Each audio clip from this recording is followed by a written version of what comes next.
Olá, pessoal. Espero que todos estejam bem. É muito bom ter vocês aqui. Sejam muito bem-vindos à nossa terceira aula do minicurso Comunicação Eficaz nas Relações Interpessoais. Saibam que vocês são a razão de ser deste minicurso. É com grande satisfação estar aqui para esta conversa de importância vital, que é o fortalecimento de vínculos através de uma comunicação eficaz nas relações interpessoais. Quero agradecer à professora doutora Eleni pela oportunidade de participar deste congresso. Obrigada, amiga. Quero convidar vocês a fazerem comigo esse caminho de reflexão sobre o desenvolvimento de competências comunicacionais que favorecem relações saudáveis entre pessoas.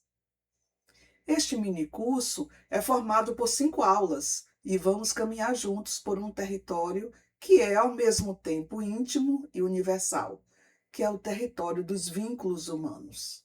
Vamos entender por que nos conectamos, o que costuma nos afastar e, principalmente, quais ferramentas práticas de comunicação podem fortalecer os laços que já temos e ajudar a construir novos, mais saudáveis e mais duradouros.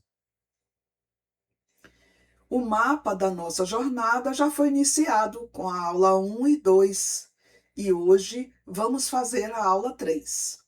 Recapitulando nosso curso até aqui, vimos na aula 1 sobre o que nos une, os fundamentos psicológicos e neurológicos da conexão humana, as necessidades humanas, o cérebro social, os neurônios espelho, a importância do vínculo, a teoria do apego, a diferença entre o vínculo genuíno e o vínculo superficial. Bastante conteúdo foi estudado. Na aula 2, também estudamos sobre a comunicação além das palavras, os axiomas, os estilos e as barreiras que sabotam os vínculos sem que a gente perceba. Hoje, na aula 3, vamos conhecer a comunicação não violenta, a famosa CNV, uma linguagem prática para expressar o que sentimos e precisamos, sem contudo ferir o outro. Na aula 4, vamos trabalhar a escuta empática e a presença plena, porque vincular-se é, antes de tudo, um ato de atenção. Na aula 5, que é a última aula para finalizar o curso, vamos fechar com o tema de confiança, vulnerabilidade e construção de vínculos que resistem ao tempo. Esta não é uma aula só de teoria. Seguindo o modelo das aulas 1 e 2, que nós já fizemos, vou trazer um estudo de caso para tornar o conceito concreto e também vou propor um exercício prático para você aplicar na sua vida, com a intenção de que este conhecimento sobre relações transforme sua vida prática. Dessa forma, vamos dar continuidade ao nosso curso de comunicação eficaz nas relações interpessoais, estratégias para o fortalecimento de vínculos.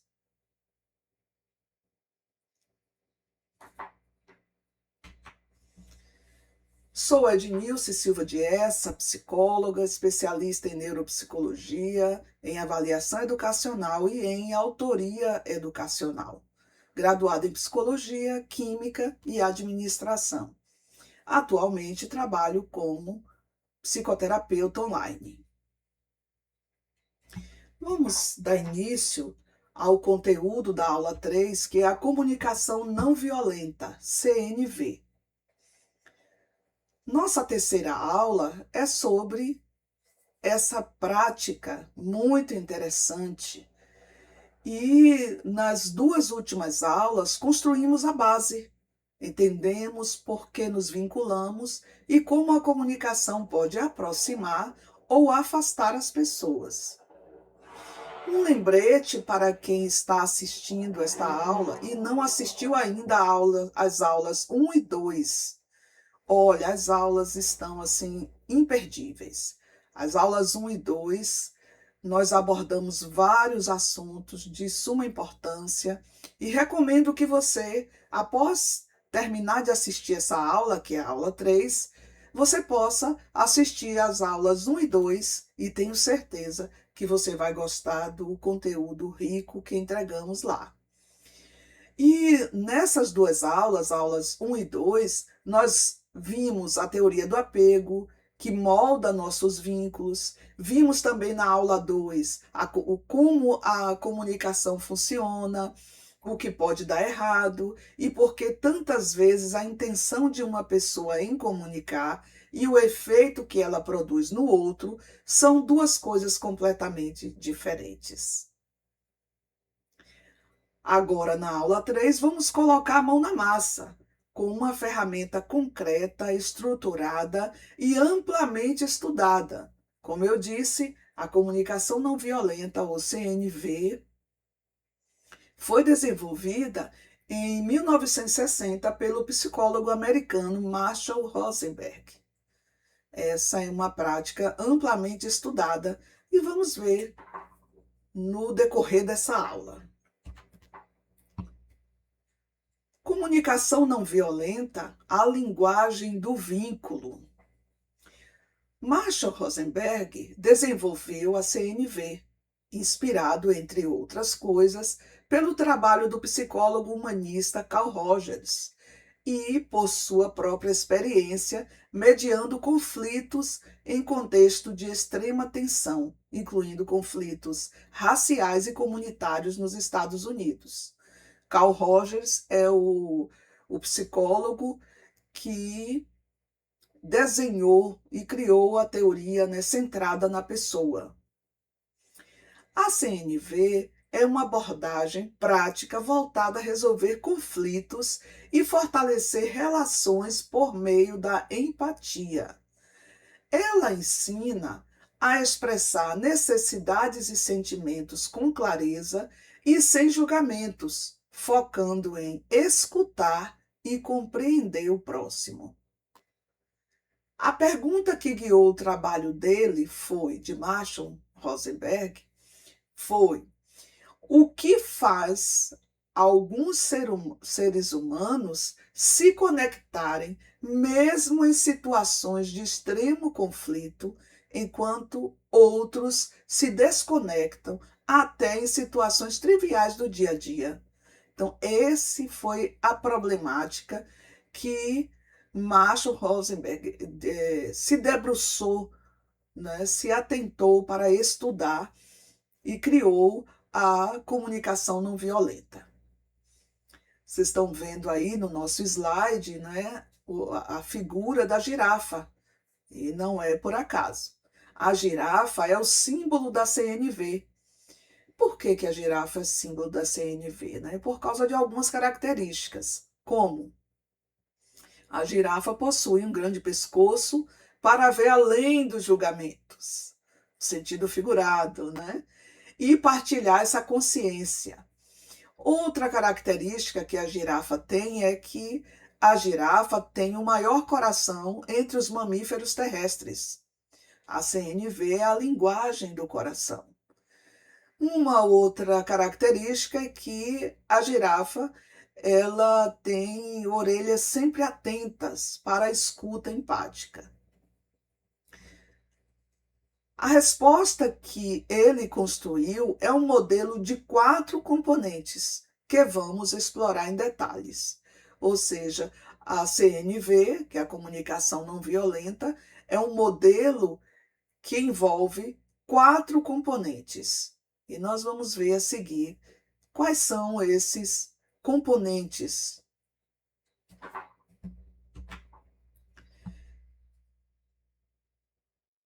A CNV nos ajuda a reformular a maneira pela qual nos expressamos e ouvimos os outros.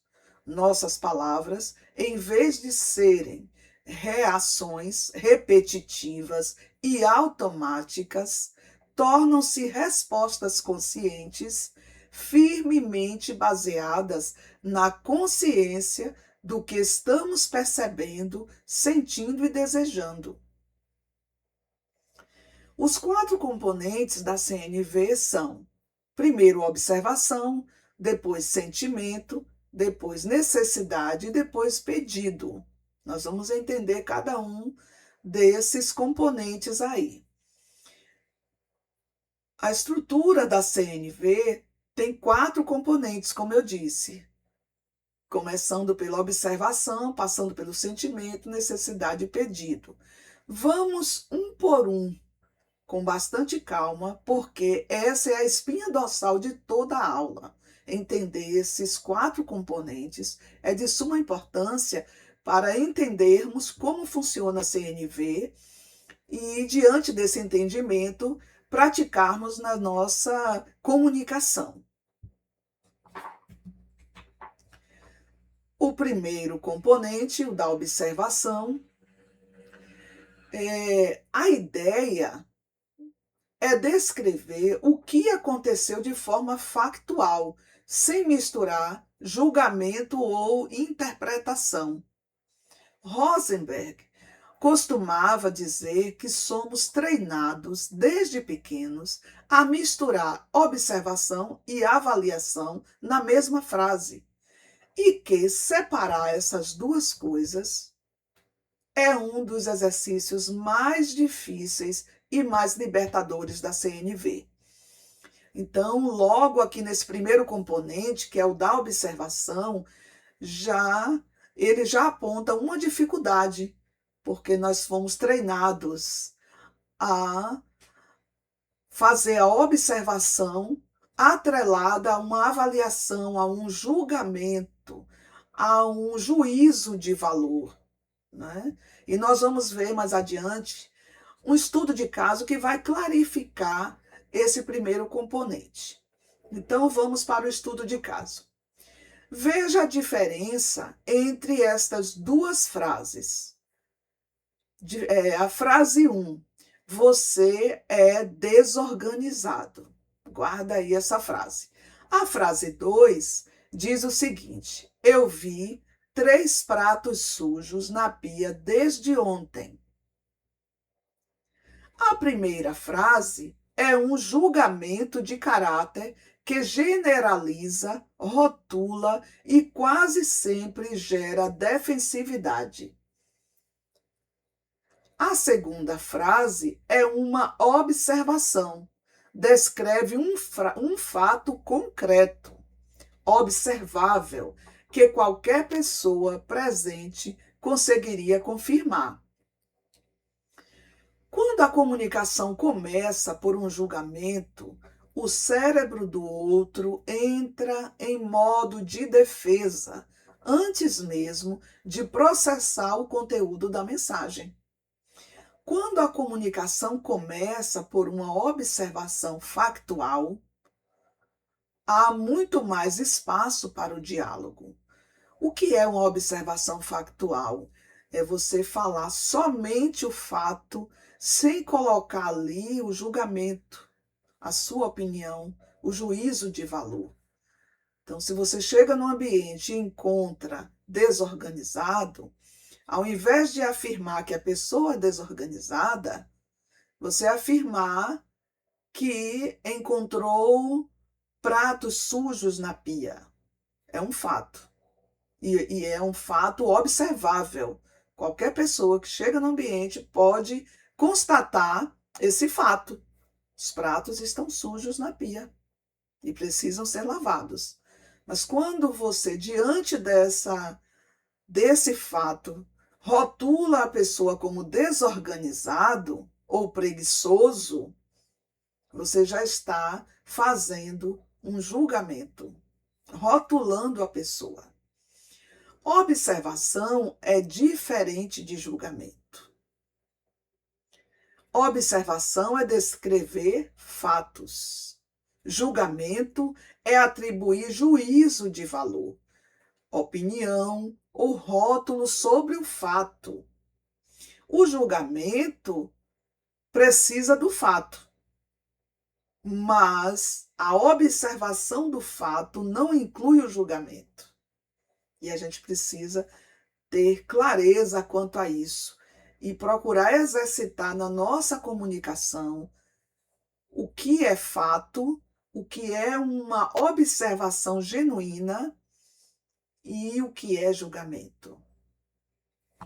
Vamos para o segundo componente, que é sentimento. Sentimento é o segundo componente da comunicação não violenta. Depois de descrever o fato, é igual a observar. Então, feito essa observação pura e genuína, sem incluir julgamentos ou opinião ou juízo de valor, não é? Depois que esse fato é descrito, nomeamos o que sentimos em relação a ele. Esse fato provoca o que em mim? Esse fato desperta qual sentimento, qual emoção na minha pessoa. Então, falar sobre o que sentimos diante do fato é usar palavras de sentimentos reais, como eu me sinto frustrado diante disso, eu me sinto triste, ou em outra situação me sinto aliviado, ansioso, e não pensamentos disfarçados de sentimentos, como, por exemplo, eu sinto que você não se importa. E isso não é sentimento, é um pensamento disfarçado de sentimento. Isso é uma interpretação sobre o outro, não um sentimento meu. Quando eu faço uma interpretação sobre o outro, eu não estou falando de um sentimento meu. Eu estou falando da minha opinião em relação àquela pessoa. E uma coisa é diferente da outra. A minha opinião em relação à pessoa é diferente do sentimento, do meu sentimento com relação ao fato ocorrido. Uma outra distinção importante é sabermos a diferença entre emoção e sentimento. Para alguns estudiosos, emoção e sentimento são sinônimos. Para outros, não são sinônimos. Na psicologia, a maioria, dos estudiosos encaram que a emoção é a resposta física e inconsciente, reação do corpo diante de um fato. Enquanto sentimento é a interpretação consciente e duradoura dessa emoção. Então, a emoção é aquela primeira resposta física diante de um fato. Se eu estou numa situação presenciando um assalto, lógico que o meu organismo vai responder fisicamente. Meu coração vai acelerar, vou sentir sudorese, vou ficar nervosa. Então, é uma emoção. O sentimento é a interpretação da situação, que quando a emoção chega na minha consciência e eu consigo interpretar, aí deixa de ser emoção e passa a ser sentimento. É uma diferença muito sutil e que muitas pessoas confundem, e não está errado confundir emoção e sentimento, né? Eu estou trazendo aqui essa diferença porque alguns autores pontuam essa diferença. Mas vamos seguindo. A distinção de cada um, eu trouxe aqui alguns, alguns exemplos aqui para a gente observar. Tristeza, por exemplo, é uma emoção primária, reação natural à perda ou decepção. Quando o cérebro processa essa tristeza, ou o cérebro processa essa reação, torna-se um sentimento. Então, tristeza tanto é uma emoção quanto também um sentimento. Por isso que às vezes gera uma confusão. A ansiedade é uma emoção primária, de alerta ao perigo. Quando a consciência capta essa tensão constante, vira o sentimento de ansiedade. Frustração é, primeiramente, um sentimento complexo, pois é construído cognitivamente a partir da quebra de expectativa, desencadeando a emoção de raiva ou tristeza. Alívio é considerado puramente um sentimento, pois depende de um processo mental, racional de avaliação, percepção de uma ameaça ou peso que foi removido. Aí sente o alívio. Esse passo de nomear o sentimento parece simples, mas na prática é um dos mais desafiadores, porque muitos de nós não fomos ensinados a ter um vocabulário emocional amplo. A nossa educação, na nossa sociedade, não inclui o letramento emocional, não inclui o reconhecimento e a nomeação das emoções. Quantas vezes você ouviu, quando criança, frases como: "Não chora, isso não é motivo para ficar triste. Para de drama. Que menina dramática." Esse tipo de educação emocional nos afasta da própria capacidade de identificar e nomear o que sentimos.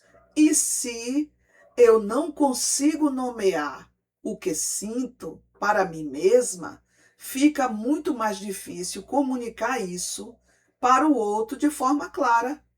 Se eu não reconheço, eu não fui treinada, eu não fui alfabetizada emocionalmente, eu não conheço as emoções, não sei os nomes das emoções, as reações que meu organismo, que acontece no meu organismo diante de uma situação frustrante ou não. Como eu posso nomear o sentimento quando estou comunicando com outra pessoa? Para corrigir esse déficit, é de suma importância o trabalho de vocabulário emocional ou letramento emocional.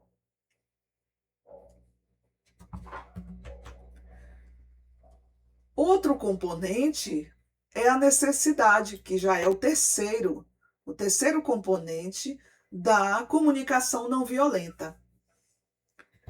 Aqui está, não é, para mim, a parte mais revolucionária da CNV. A ideia de que todo sentimento nasce de uma necessidade atendida ou não atendida. Então, o sentimento nasce de uma necessidade que não foi satisfeita ou que foi satisfeita. Quando eu fico frustrada com os pratos na pia, a frustração não é sobre os pratos. Ela aponta para uma necessidade minha, que pode ser a necessidade de ordem, de divisão justa de tarefas, de sentir que o espaço em que vivo deve ser cuidado em conjunto. Então, a frustração é baseada em uma necessidade, que ela tanto pode ser atendida como não.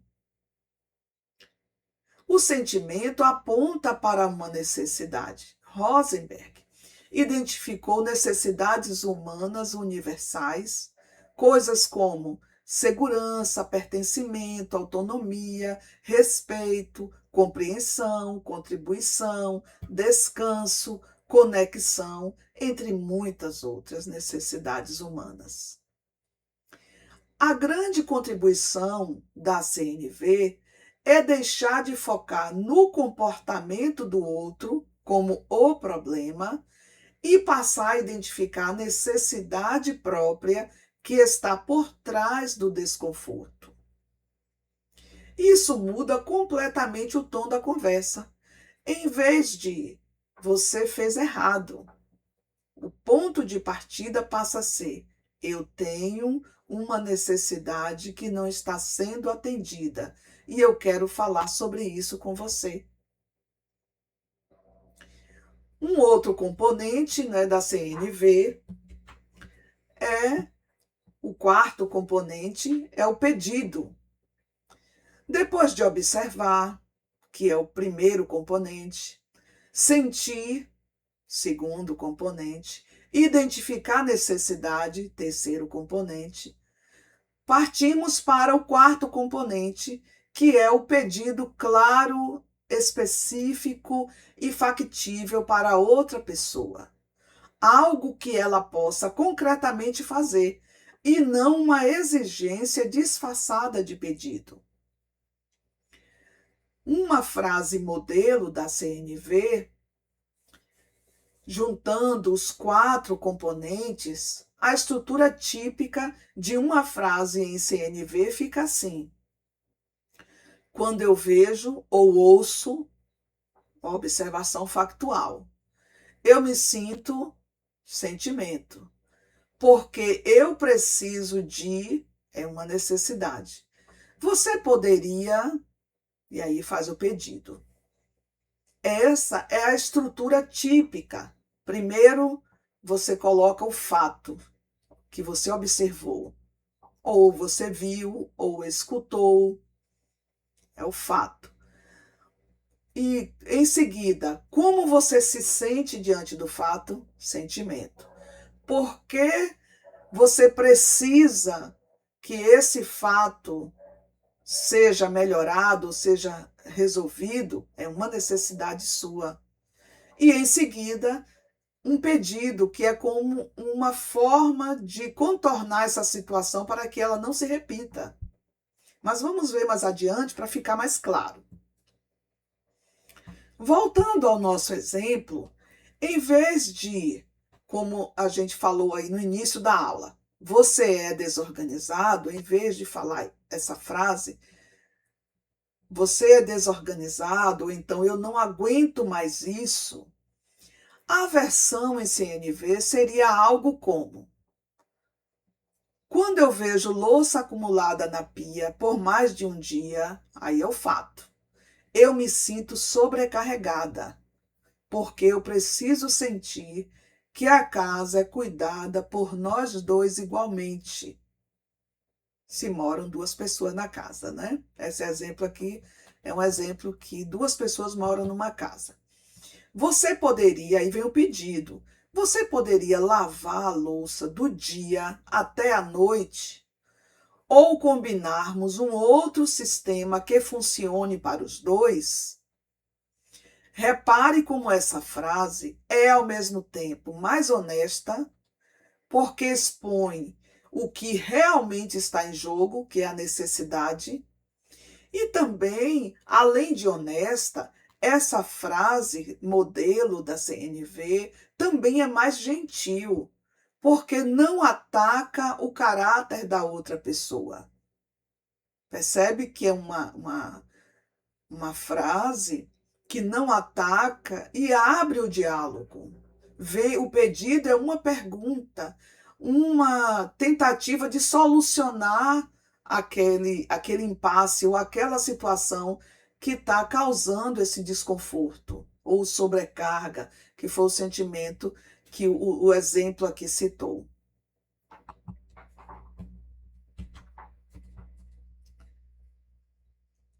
Fazer um pedido é uma arte. E será que nós aprendemos essa arte, dominamos essa arte do pedido? Vamos nos aprofundar um pouco mais no quarto componente da CNV, porque ele costuma ser o mais mal compreendido, a arte do pedido. Existe uma diferença crucial entre pedido e exigência, mesmo quando as palavras usadas são parecidas. A diferença não está exatamente na frase, mas na reação esperada, caso a resposta seja não.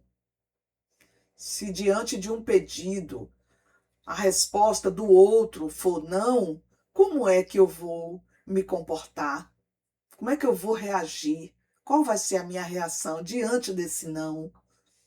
Se eu faço um pedido genuíno e a outra pessoa diz não, Eu posso ficar desapontada, posso buscar entender o motivo, posso negociar, mas eu reconheço o direito do outro de recusar. Mas, se eu faço uma exigência disfarçada de pedido e a resposta é não, normalmente vem punição, retaliação emocional, silêncio punitivo.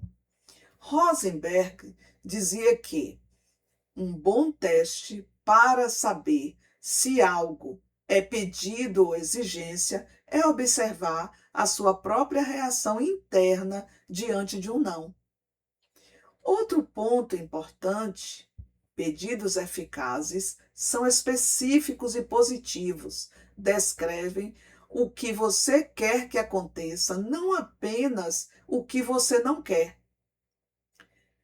Eu queria que você parasse de me ignorar. É uma resposta, é uma observação, né? Uma frase genérica, é vaga. E formulado de forma negativa. Eu queria que você parasse de me ignorar. Mas vamos ver essa mesma frase dita de uma outra forma. Eu gostaria que, quando eu estiver falando algo importante, você guardasse o celular e olhasse para mim. Essa última frase é específica, concreta e factível. Vamos para mais um estudo de caso. Imagine uma mãe e um filho adolescente. Em vez de dizer, você nunca me ajuda em casa, é um folgado. Julgamento e generalização. O nunca aí já indica uma generalização. E o folgado, o julgamento. É a opinião da mãe com relação ao filho. Imagine que, ao invés de dizer essa frase, você nunca me ajuda em casa e é um folgado, se essa mãe dissesse assim: quando eu volto do trabalho e encontro a cozinha do jeito que deixei de manhã, eu fico cansada e desanimada, porque eu preciso sentir que a casa é uma responsabilidade compartilhada entre nós. Você poderia, a partir de hoje, lavar a sua louça depois de usar? O pedido é claro, específico, factível e o adolescente tem muito mais chance de realmente atender a isso do que um rótulo genérico de folgado. Você é um folgado.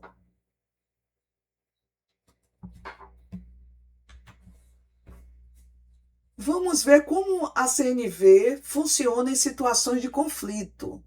Quais são as sugestões para mediar esses conflitos? Por fim, vamos falar sobre como usar a CNV quando o ambiente já está tenso, porque é fácil aplicar esse modelo em teoria, mas o verdadeiro teste é em momentos de conflito real. Dois movimentos da CNV em conflito: a expressão honesta e a recepção empática. A CNV tem dois movimentos complementares. O primeiro movimento é a expressão honesta, que é tudo o que vimos até agora, expressar minha observação, sentimento, necessidade e pedido. A recepção empática, que é a capacidade de ouvir a observação, sentimento, necessidade e pedido do outro, mesmo quando ele não está usando essa linguagem estruturada. Isso é especialmente importante, porque em um conflito real, raramente as duas pessoas vão estar comunicando de forma perfeitamente estruturada. Alguém pode chegar gritando: você nunca pensa em mim. Um julgamento e generalização, sem estrutura da CNV nenhuma. A habilidade avançada da CNV é conseguir traduzir mentalmente essa fala bruta. Por trás de "você nunca pensa em mim", provavelmente existe um sentimento de solidão ou desvalorização e uma necessidade de atenção, cuidado ou reconhecimento. Quando eu consigo ouvir além das palavras e responder à necessidade que está por trás da explosão, em vez de reagir defensivamente ao ataque na superfície, a conversa toma um rumo completamente diferente. Por trás de toda crítica existe uma necessidade não atendida tentando se expressar de um jeito nem sempre habilidoso. Vamos para o estudo de caso. Dois sócios de uma pequena empresa estão em desacordo sobre a direção do negócio. Um deles diz, irritado: "Você sempre toma decisão sem me consultar. Isso é uma falta de respeito." Em vez de responder na defensiva, "Isso não é verdade, eu sempre te consulto." O outro sócio, aplicando a recepção empática da CNV, responde: "Eu estou percebendo que você ficou magoado e sentiu que não foi incluído numa decisão importante. Você precisa sentir que as decisões grandes são tomadas em conjunto. É isso?" Note que ele não concordou cegamente com a acusação, nem se defendeu. Ele refletiu de volta o sentimento e a necessidade que percebeu por trás da fala do outro, abrindo espaço para que a conversa real possa acontecer, ao invés de uma briga sobre quem está certo ou errado. Outro recurso valioso da CNV em conflitos é a pausa regulatória. Quando você percebe que está prestes a reagir com um dos 4 cavaleiros que vimos na aula 2, como crítica, desprezo, defensiva e esquiva, é legítimo dizer algo como: "Eu preciso de um momento antes de continuar essa conversa, porque eu quero responder com cuidado e agora eu estou emocionalmente muito ativado." Isso não é fuga, é autorregulação. E, paradoxalmente, fortalece o vínculo, porque mostra que você valoriza a qualidade da conversa mais do que a urgência de ganhar o momento. Vamos para a nossa atividade prática. Pegue novamente seu papel ou suas anotações. Pense em uma situação recente de tensão ou desentendimento com alguém. Escreva como você provavelmente comunicou aquilo originalmente sem se julgar, apenas com honestidade. A segunda, reescreva essa mesma situação usando os 4 componentes da CNV: a observação factual, sem julgamento; o sentimento, uma emoção real, não um pensamento disfarçado; a necessidade que está por trás dele; e um pedido específico, positivo e factível.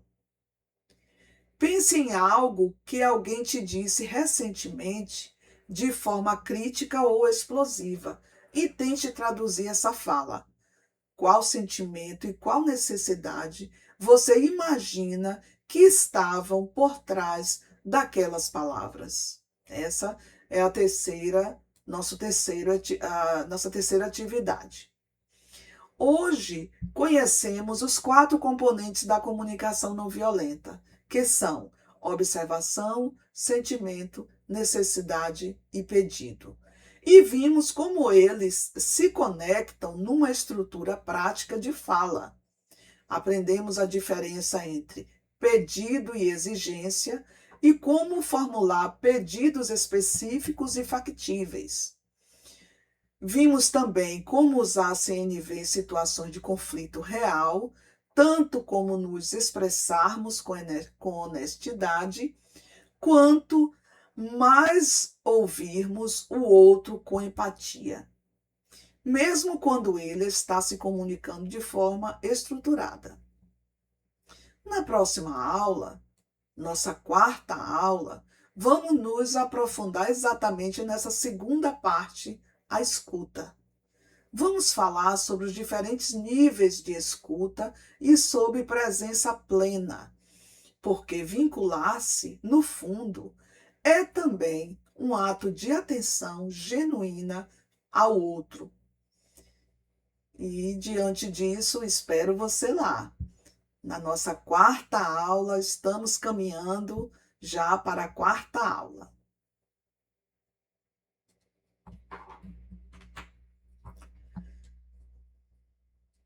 Bom, diante do conteúdo que foi estudado, se ainda ficou alguma dúvida, ou se você tem interesse em marcar uma sessão de psicoterapia comigo, entre em contato.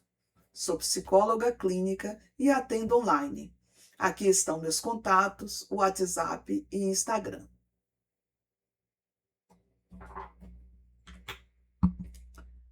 Aqui está um e-book sobre habilidades sociais. Esse é um tema muito importante para nós, seres sociais. Para nos relacionarmos bem de forma empática, temos a necessidade de desenvolver as habilidades sociais. Você pode adquiri-lo através do WhatsApp. Esse e-book foi elaborado com a linguagem bem clara e acessível. Para você ter uma noção, listei aqui alguns dos temas abordados.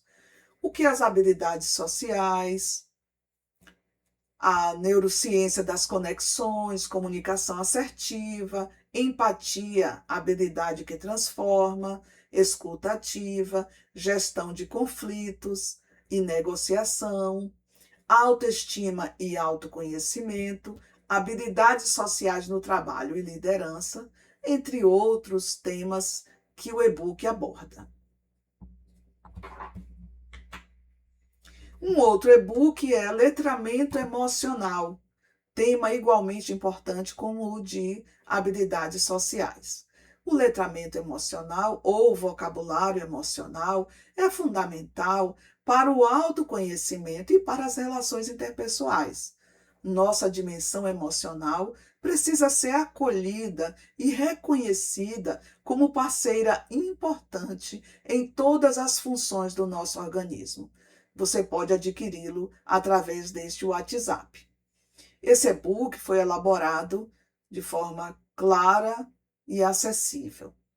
Listei aqui alguns temas abordados só para você ter uma noção dos temas que são abordados aqui nesse e-book. O que é letramento emocional, as emoções no cérebro, os pilares de letramento emocional, vocabulário emocional, emoções e relacionamentos, letramento emocional, infância e educação, regulação emocional, letramento emocional e saúde emocional, uma vida emocional letrada, e entre outros temas que esse e-book aborda. Aqui estão as referências consultadas para a elaboração desta aula.